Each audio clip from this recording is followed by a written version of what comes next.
Bom dia, meu amigo. Hoje é dia dos finados e venho contar uma bruxaria que fiz há 22 anos atrás. Nesse mesmo dia, eu tinha uma cliente muito rica, esposa de um governador, e que tinha um caso amoroso com um rapaz mais jovem. O ano era 2001 e em todos os dias dos finados eu realizo uma necromancia, onde eu prendo espíritos que morreram recentes para cumprir as minhas ordens. Tarde da madrugada, essa cliente me ligou transtornada, porque havia ido para um motel com seu amante e houve uma discussão entre eles, onde ele estava com seu dinheiro e a largou sozinha para que se virasse para pagar todo o consumo. Sem dinheiro, ela acabou tendo que deixar todas as suas joias penhoradas e estava indo pegar o dinheiro na casa dele.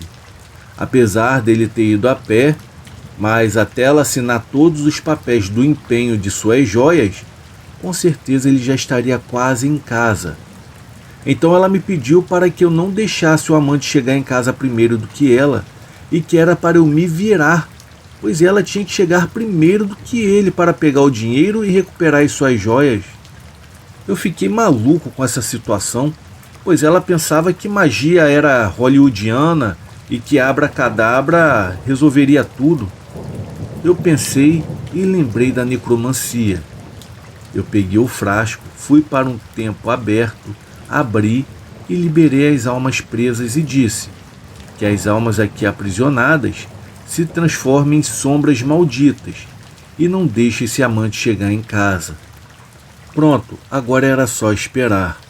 Com 10 minutos ou mais, ela me ligou e disse que ele estava caído no chão e me agradeceu muito.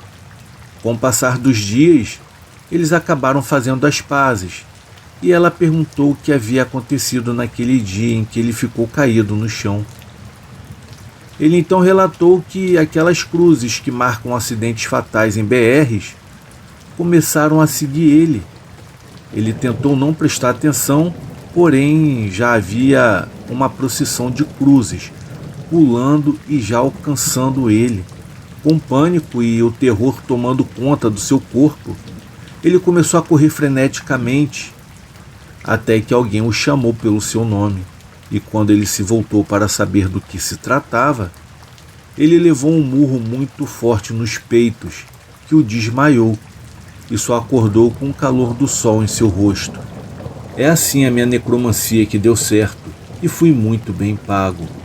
Espero que tenham gostado, pois existem os incrédulos, e eu adoro, pois assim não tem como escapar do peso da minha mão. Um ótimo Dia dos Mortos a todos, e acreditem, pois existe, tem força e poderes.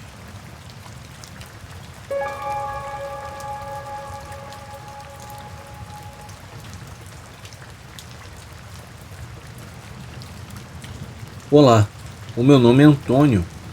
Eu moro em uma cidade do interior do sul de Minas, uma cidade pequena e pacata. Eu moro na zona rural da cidade, em um povoado chamado Pinheiros. Eu moro em um sítio com a minha família, onde tiramos leite e produzimos produtos derivados do mesmo, como queijo, manteiga, iogurte. Tudo isso para vender em uma cidade nos fins de semana. Hoje em dia, quando eu vou à cidade, eu vou de moto ou carro, mas nem sempre foi assim.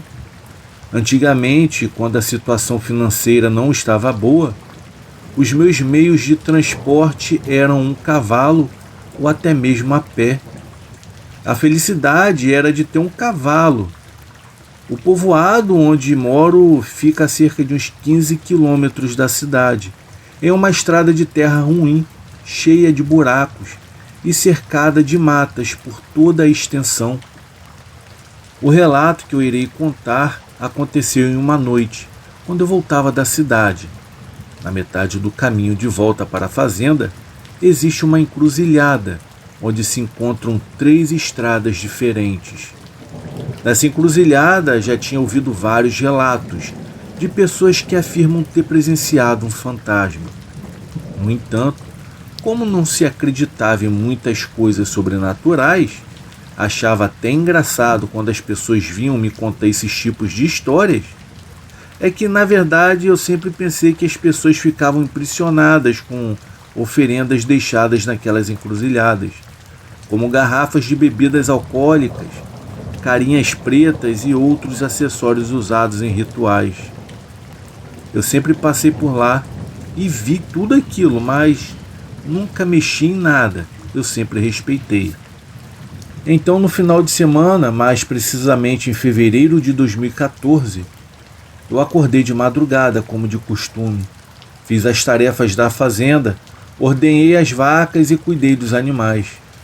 Comecei a me preparar para levar a produção da semana para vender na cidade, pois já estava tudo vendido. Recebi os pagamentos e paguei os novos pedidos para o próximo fim de semana. Depois, dei uma passada no mercado para comprar alguns mantimentos que precisávamos em casa.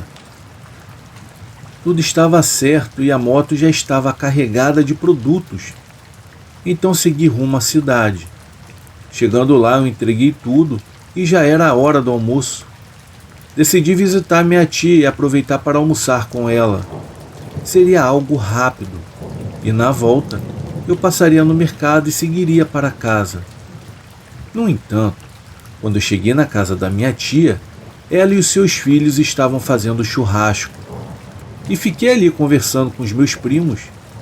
Eles moram fora e não temos oportunidade de nos ver e conversar com frequência, devido à vida corrida na cidade grande. Aproveitei para passar o tempo e fiquei conversando e comendo carne sem beber, já que eu estava pilotando a moto e sabia que ficaria até tarde. Quando percebi a hora, já se passavam das 10 horas da noite.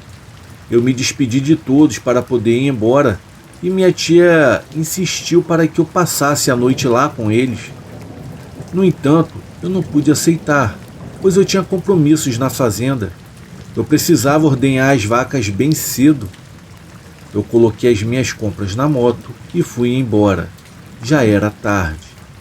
Eu sempre tive medo de assaltos nas estradas durante a noite, pois elas ficam desertas demais. Além disso, em uma parte do caminho há uma casa abandonada, um terreno onde os donos faleceram e os filhos não se preocuparam em cuidar. Alguns jovens chegam a usar o local como ponto de uso de drogas, pois é afastado da cidade e propício para eles. No caminho de volta, estava bem escuro.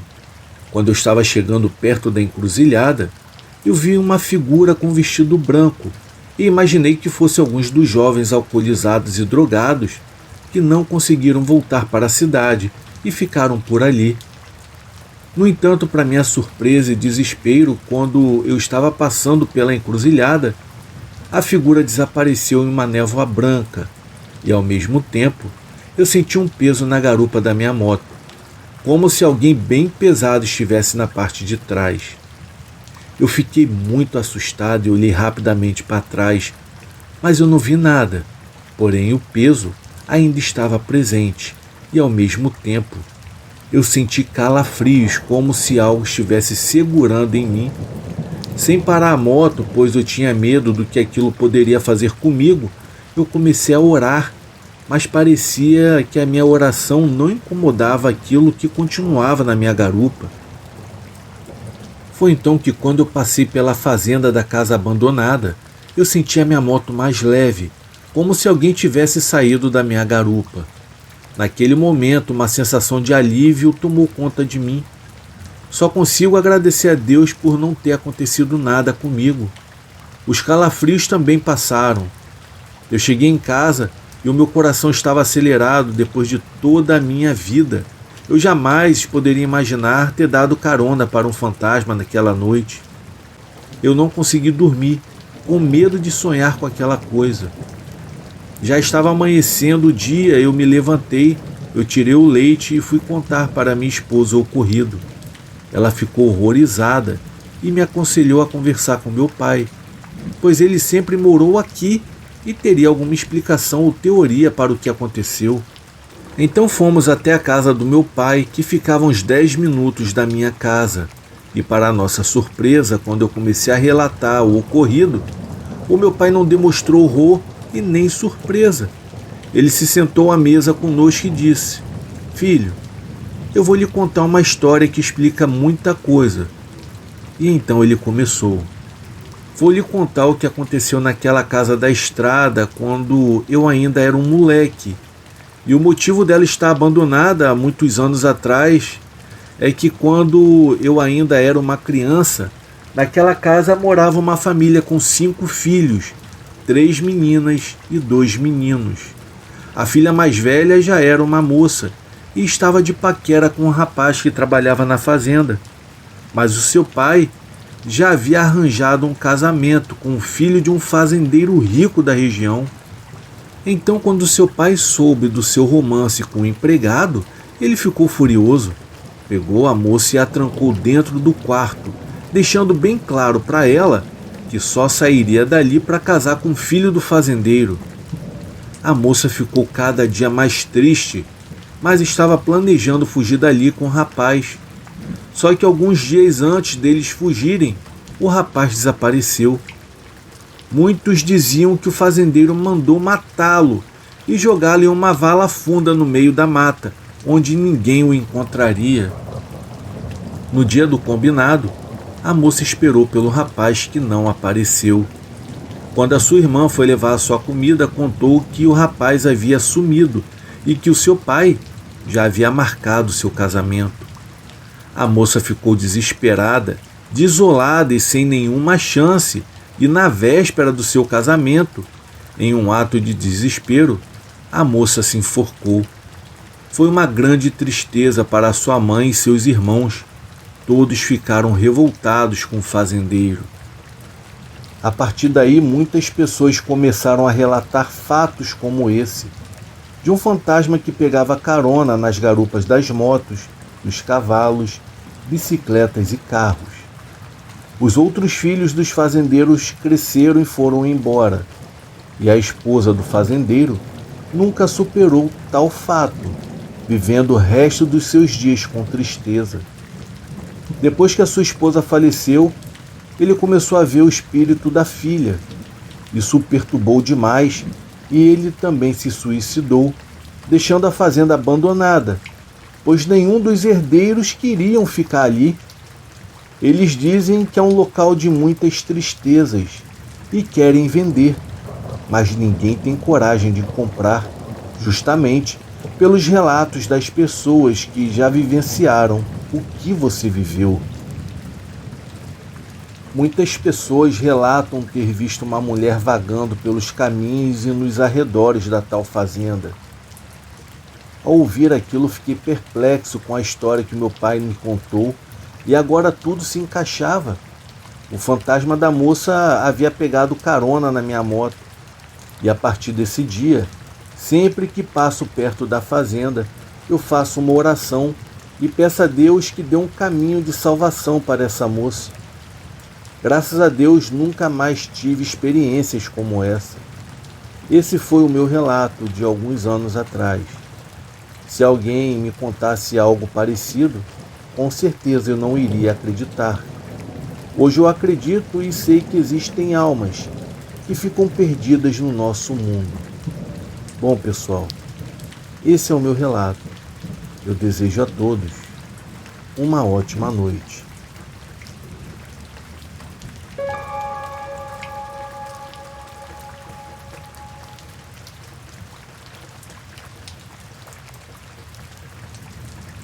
Era para ser um plantão normal.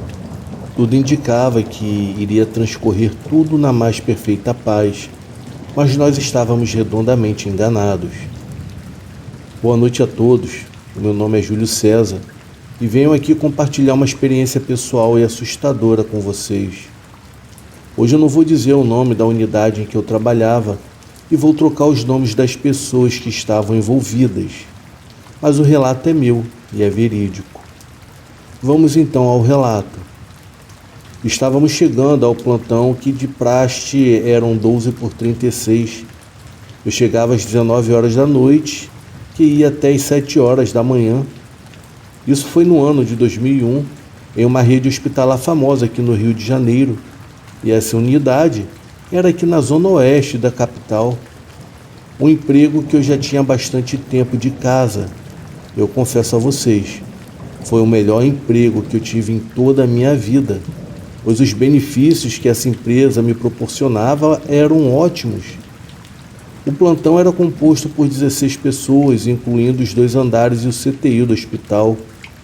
A minha dupla, ou seja, a pessoa que iria ficar à frente comigo, era uma pessoa nova de idade. Na época ela tinha 24 anos. Ela não tinha muita experiência no serviço noturno, então eu tinha que dar aquela atenção para deixá-la segura e tranquila, e assim tudo seria normal. O plantão com certeza seguiria na normalidade. Sabíamos que poderíamos ter alguma emergência bem grande o bastante, como por exemplo um acidente de carro ou uma outra coisa, mas estávamos preparados. Então chegou a hora da janta. Ela foi primeiro.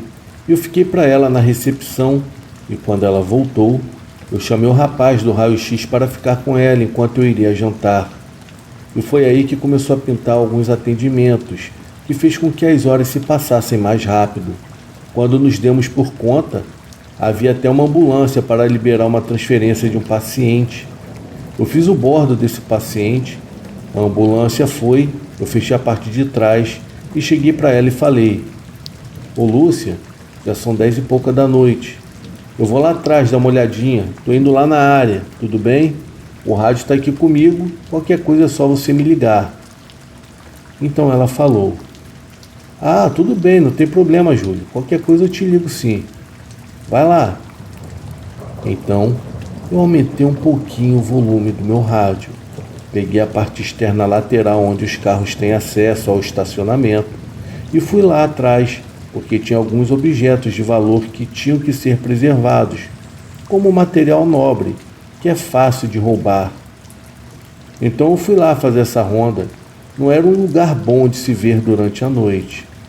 Não porque eu tenha medo, é porque era bem estranho, era esquisito. Havia um necrotério, tinha uma oficina junto ali perto do necrotério, um estacionamento, havia uma área de gás também, sem contar que tinha um compartimento que era semiaberto, onde ficavam os utensílios usados nos andares da CTI, tipo cuba, um tipo de material no qual as pessoas fazem as suas necessidades fisiológicas. Eu percorri tudo e fui até o final do estacionamento. Eu olhei e estava tudo normal. O muro era de mais ou menos uns 3 metros de altura, mas volta e meia sempre aparecia algum usuário de droga que pulava ali para consumir naquele local. Eu cheguei a pegar algumas pontas de maconha naquela área, mas eu nunca peguei ninguém pessoalmente. Como eu estava armado, eu mantive a minha arma escondida nas costas, com as mãos para trás, e estava atento a todos os tipos de barulhos. Confesso que havia uma jaqueira do outro lado do muro, cuja copa se projetava sobre o muro e invadia a área do hospital. Por alguma razão, eu senti uma sensação ruim, como se estivesse sendo observado. Quando voltei, eu não dei as costas para aquele local. Fui voltando e olhando de frente para o lugar onde eu tive aquela má impressão. Quando eu cheguei na porta, em vez de entrar pela parte lateral, eu vi que havia uma porta que dava acesso ao corredor do hospital. Peguei a chave e, com a mão direita na fechadura, eu olhava na direção da tal árvore. Foi nesse momento que algo brilhou na copa da árvore. Eu senti um arrepio intenso. Eu abri a porta e entrei no corredor. Estava meio escuro, porque os consultórios não estavam funcionando naquele horário. A área tinha consultórios e ao longo do caminho até a recepção, onde as pessoas estariam. Eu sentia uma sensação estranha, meu sangue estava gelado e o meu corpo estava arrepiado. Não era medo, era um sentimento de insegurança. Eu cheguei à área onde as pessoas estavam e havia um frenesi de atendimento. pessoas no balcão, pessoas esperando na emergência. Eu passei direto e saí para tomar um pouco de ar. Fiquei na frente do hospital, onde estava bem movimentado. Havia um jardim à direita, onde as pessoas costumavam a fumar. Aquele cheiro de cigarro estava absurdo. Eu preferi ficar um pouco afastado daquele pessoal fumante. Eu estava pensando comigo mesmo que eu não queria transmitir a minha sensação pessoal para não criar um clima de medo ao próximo. Eu confesso a vocês, pessoal, que eu fiquei ali por umas meia hora apenas. Foi quando eu escutei batidas na porta de blindex. Eu olhei para trás e era a Lúcia. E ela me falou: "Olha, a ceia já saiu." "Ué, já são meia-noite?" perguntei a ela. E ela me respondeu: "Sim, já são meia-noite." Aí o fluxo de pacientes diminuiu e eu falei para ela: "Pode ir ceiar primeiro, que daqui a pouco eu vou. Aí eu vou pedir um favor a você, você me diz o que tem lá, porque dependendo do que tiver, eu não vou comer, pois eu trouxe o meu lanche. Eu vou preferir comer o que eu trouxe de casa, entendeu?" Então ela me disse que chegando lá me falaria. Eu fiquei na recepção para ela e ficaram comigo o rapaz da limpeza, o enfermeiro da emergência, o médico clínico e o rapaz do raio-x. Estávamos conversando quando de repente o meu rádio tocou. E era a Lúcia, e ela me falou: "Júlio, aqui tem pão de queijo, café com leite, tem Nescau e uns pastéis que a Nete fez." Bom, a Nete era a menina da Copa. "Olha, eu vou de pastel, daqui a pouquinho. Quando você voltar, eu vou. Tudo bem?" E não demorou muito, ela retornou. Eu a deixei acompanhada daquele grupo de pessoas que já tinham ido lanchar primeiro que a gente. Então fui fazer a minha ceia e quando eu passei de novo por aquele lugar, onde eu fiquei com meu sangue gelado por causa da minha impressão ruim, à direita tinha um jardim interno cercado pelos corredores do hospital por um vidro. Um vidro dava para o refeitório onde eu estava indo e o outro vidro dava para uma sala anexa onde ficavam guardados documentos. Hoje, segundo o que foi passado para mim, essa área já não existe mais. Foi tomada por uma outra coisa, já que eu saí desse emprego no ano de 2005 e esse relato foi no ano de 2001. Então, quando eu cheguei, eu comecei a lanchar, pois quase todo mundo já tinha ido. Só a Nete e eu que estávamos conversando sobre ações corriqueiras. Então a Nete falou o seguinte: "Ô Júlio, eu estava na cozinha preparando a ceia e me deu uma vontade de olhar para cima. Você sabe o que tinha no teto da cozinha? Havia uma abertura onde não caía água de chuva, pois tinha uma cobertura acima. Porém você tinha uma visão lateral de todos os lados. Era um lugar vazado." Então eu falei: "O que foi, Nete? O que você está falando?" "Eu não sei, Júlio. Eu tive a impressão de que alguém estava me olhando. E eu cheguei a ver o corpo se deslocando." "Nete, você tem certeza do que você está falando?" "Eu tenho certeza sim, Júlio." "Caramba! Será que algum maconheiro conseguiu chegar no topo do hospital?" Era só o que me faltava. Aí eu fiquei com aquilo na cabeça e fui para a frente do hospital. Eu falei com a Nete: "Se você notar qualquer coisa, você liga lá para frente que eu vou estar lá. Mas agora eu vou dar um pulo lá em cima do teto para ver o que está acontecendo."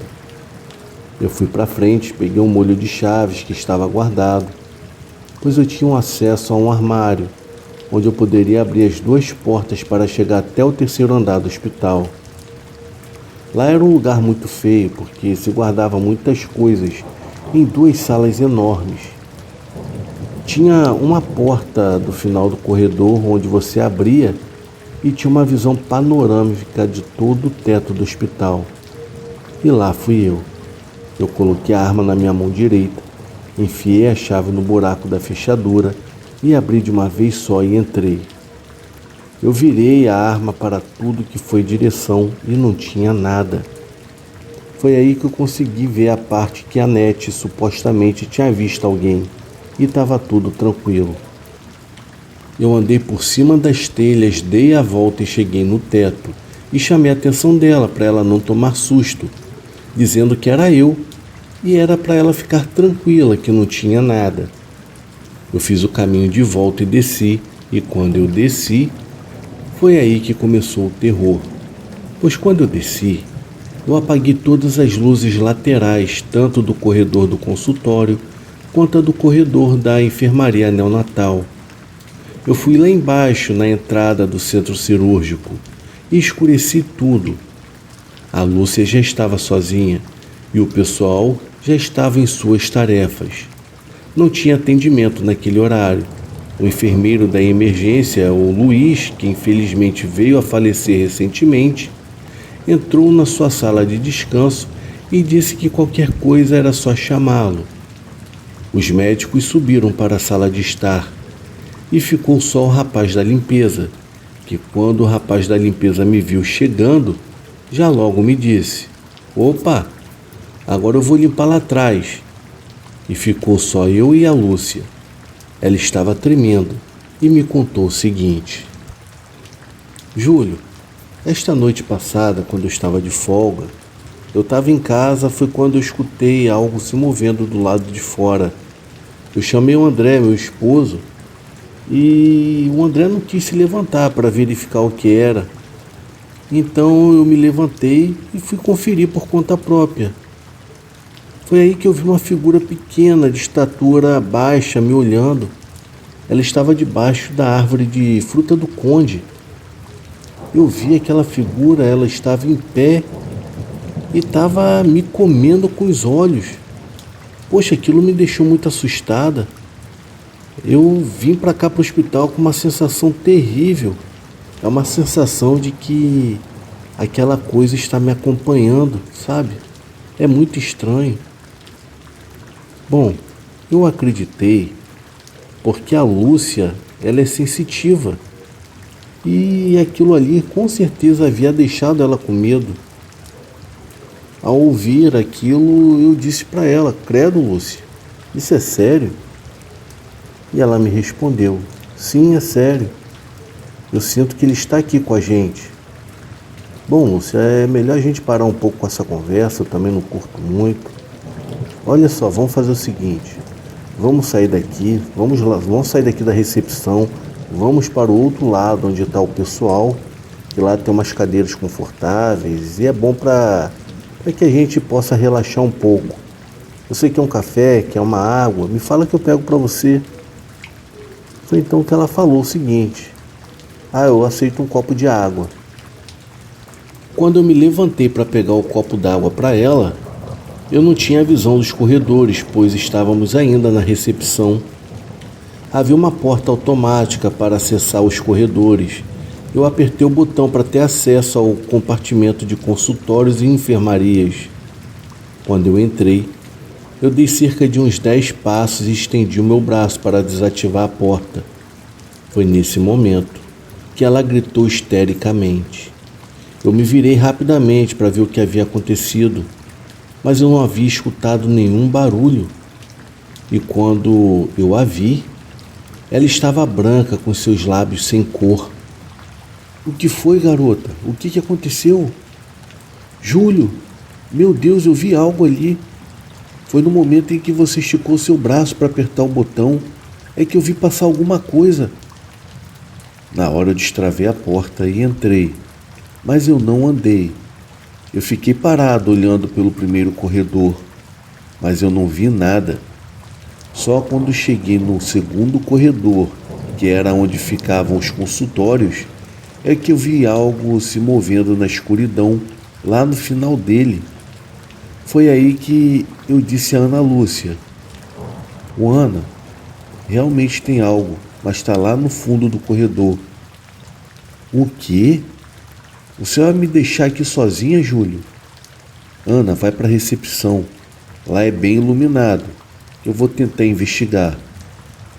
Ao seguir até o final do corredor, eu vi uma figura empurrar a porta e entrar em uma área onde havia um relógio de ponto e uma despensa. E haviam 2 vestiários à esquerda. Até ali eu consegui ver, mas depois eu não vi mais.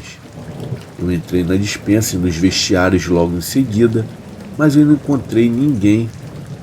Eu voltei com aquela sensação de que eu não estava sozinho, e assim que eu cheguei na recepção, lá estava ela, quietinha, me aguardando.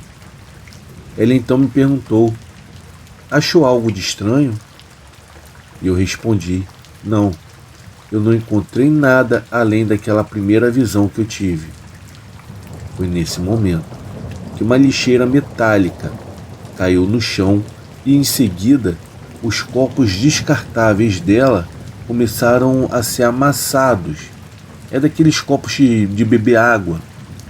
Nós não vimos, mas o barulho dava a entender que sim, tinha alguém ou alguma coisa amassando esses copos lá do outro lado. Ao ouvir aquilo, eu perguntei a ela: Ana Lúcia, você está ouvindo isso? E ela respondeu: estou sim. Ela então começou a chorar e me abraçou. Eu disse para ela: fica calma, calma, eu estou aqui. E aquilo continuou mexendo com a lixeira e a esmagar todos os copos que estavam nela. Aí eu falei para ela: Ana Lúcia, eu vou destravar a porta. Quando eu destravei e olhei, a lixeira realmente estava caída e os copos estavam esmagados, mas não havia ninguém. Quando eu voltei, eu não quis contar nada para ela, mas ela sabia pela minha expressão que algo estava errado.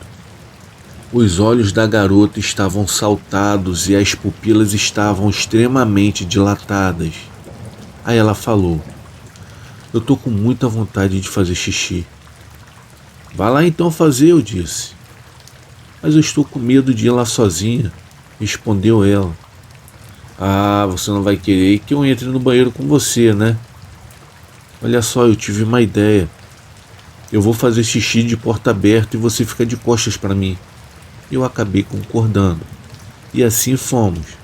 Ela se sentou no vaso, olhando para frente. E eu tinha a impressão, olhando pelos vidros, de que havia algo lá fora. Quando ela terminou, eu disse: olha, não vou te falar não, mas olha ali para onde tem a luz, onde tem os vidros é que você vai ver. E ela respondeu: eu vejo uma espécie de nuvem, o que é aquilo? Fica aí que eu tenho que resolver esse mistério. Quando eu voltei para a área, eu senti um frio estranho. O Rio de Janeiro é quente e era uma noite de setembro. Lembro-me como se fosse hoje, pois setembro é primavera e após o dia 21 o calor já começa no Rio de Janeiro. Mas aquele frio não era externo, estava dentro do meu corpo. O meu nariz estava gelado e eu pensei: tem algo aqui. Olhei pelos corredores, mas nada havia mudado. A lata continuava no chão e os copos esmagados à esquerda. Fui para o lado direito, olhei o elevador, as escadas, mas nada. Resolvi então cortar caminho pela emergência. E foi quando algo estranho aconteceu. Ao entrar na emergência, eu senti algo estranho. Passei direto e saí para acessar a porta da recepção. Foi quando tudo aconteceu. Ao abrir a porta, ela estava sentada lá na espera. Quando ela olhou por detrás de mim, ou acima de mim, eu não sei, ela deu um grito de terror altíssimo. Quando eu me virei para ver o que ela estava olhando, aquele vento gelado me engoliu completamente. Eu confesso que estou contando isso agora e as lágrimas estão escorrendo dos meus olhos, pois estou revivendo o que aconteceu naquela noite. A porta era daquelas que tinha pressão e foi como em um filme de terror. A ventania fez a porta bater e eu senti o calor do meu corpo retornar. A garota estava encolhida, com os pés para cima, deitada na vertical com a cabeça na parede. Ela estava tremendo e chorando. Eu cheguei perto dela e perguntei: O que aconteceu? E ela me disse: ele estava atrás de você, era enorme. Não era o que eu tinha visto na minha casa, era algo diferente. Ele estava com as mãos estendidas em sua direção. Era uma coisa horrível. Horrível? Como assim? Perguntei. Era uma coisa sem forma, uma sombra, sei lá, uma nuvem. Era algo bem estranho. Ele estava vindo atrás de você. A coisa atormentou pelos corredores, atormentou também o teto, e agora estava dentro da emergência. Ficamos a noite toda ali conversando e eu tentando acalmá-la diante de tudo aquilo. Quando finalmente terminou o plantão, eu tinha uma rotina de passar meia hora tomando banho, pois o ambiente do hospital é pesado, até mesmo para tirar a contaminação. Na época eu tinha uma criança nova em casa, no caso a minha filha. Ela tinha apenas 2 anos de idade. Hoje ela está com uns 24 anos. É a coisa mais linda do mundo. Eu tinha medo de passar alguma doença para ela e minha esposa, então eu tinha uma rotina de limpeza e higiene. Quando eu saía do hospital eu não voltava por dentro, eu voltava por fora. Só que nesse dia eu não fiquei meia hora no banho, eu fiquei 1h30. Eu saí do hospital às 9h30 da manhã, cansado e estressado. E eu acabei levando a minha amiga Ana Lúcia para sua casa. Ela acabou me esperando, pois não morava muito longe do hospital e era caminho. Eu a levei e depois retornei para casa. No plantão seguinte, eu cheguei com aquele sentimento de terror, mas graças a Deus não aconteceu mais nada. Essa foi a experiência que eu queria compartilhar com vocês, de ter vivido aquela noite de puro terror. Espero que tenham gostado. Eu desejo a todos uma boa noite.